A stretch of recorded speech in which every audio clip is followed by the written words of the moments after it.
This Sunday marks 1 year since Hurricane Fiona slammed into Atlantic Canada, destroying homes, downing power lines, and changing some lives forever. Some communities still haven't recovered since then. On Cape Breton Island in Nova Scotia, for example, the bulk of cleanup efforts by the Mennonite Disaster Service ended just a month ago, but more work still needs to be done. Joining us this morning is the Mayor of Cape Breton Regional Municipality, Amanda McDougall-Merrill. Good morning. Welcome to Your Morning. Well, good morning, and thank you for having me. 1 year on, how has Tropical Storm Fiona changed Cape Breton Island? Yeah, Fiona still is here. That's how I feel genuinely about that storm. You drive down the Marconi Trail between Glace Bay and Louisbourg. There's still swaths of trees laying on the ground. The Mennonites just left a number of weeks ago, and I don't think I'm able to articulate my gratitude for groups like the Volunteer Mennonites, Team Rubicon, the Red Cross for stepping up and taking care of our community at our most vulnerable time. So Fiona's very much still present. What does it look like? Where do you see its presence? Sure. I see it in the calls and the concern I hear in the voices of my residents here. Anytime there's a suspect weather event on the way, you need only, look to social media to say, okay, what do we do? Where are the comfort centers? What do we do? How do we prepare? And it's not that we don't have the education in place or information out there, but these storms have caused a significant amount of chaos emotionally for people because they had to live through the physical chaos of houses being destroyed, properties being destroyed, access being limited, and communication being completely devoid. So, yeah, it's very present in every heart and soul of Cape Bretoners, that's for sure. Aside from the emotional impacts, you mentioned charity groups have been there for months now. They've just started to leave. What work remains to be done?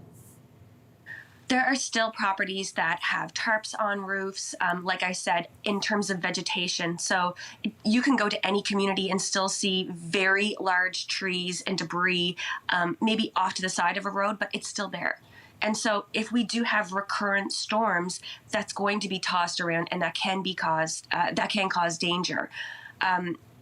Wharves, you name it, shorelines look incredibly different. And even with Lee last week, the strength of the ocean keeps chipping away at our shorelines and our waterways. And you could probably, it causes a lot of fear. It causes a lot of fear, especially because we're an island.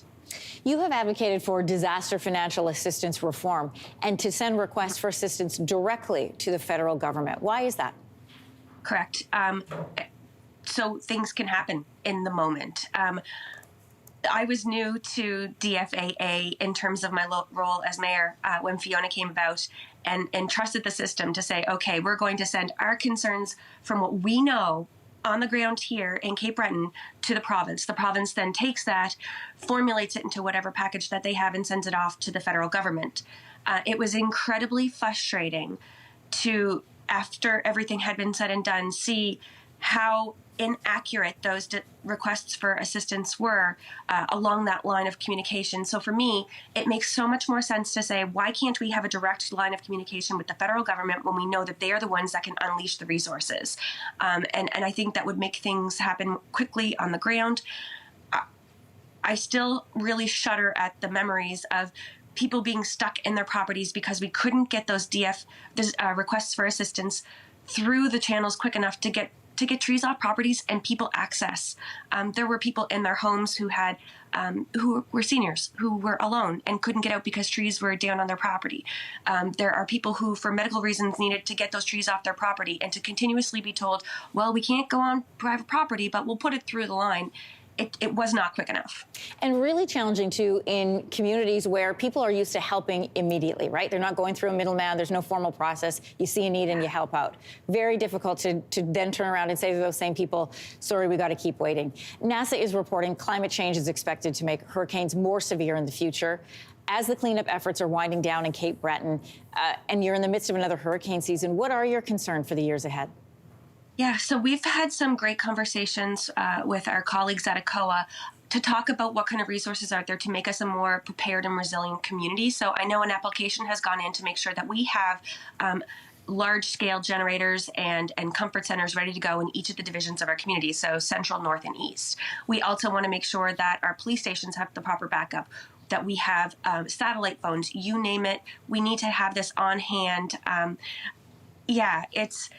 I never thought we would be in this position that I would be following weather so much or know so much about EMO procedures, but this is our reality, and we're definitely working very hard to make sure our community is as prepared as possible for what's to come. Amanda McDougall-Merrill, thank you for joining us this morning. Thank you, and take good care. You too. Hey, thanks for watching. If you liked this, be sure to subscribe here, or you can check out more Your Morning videos right here.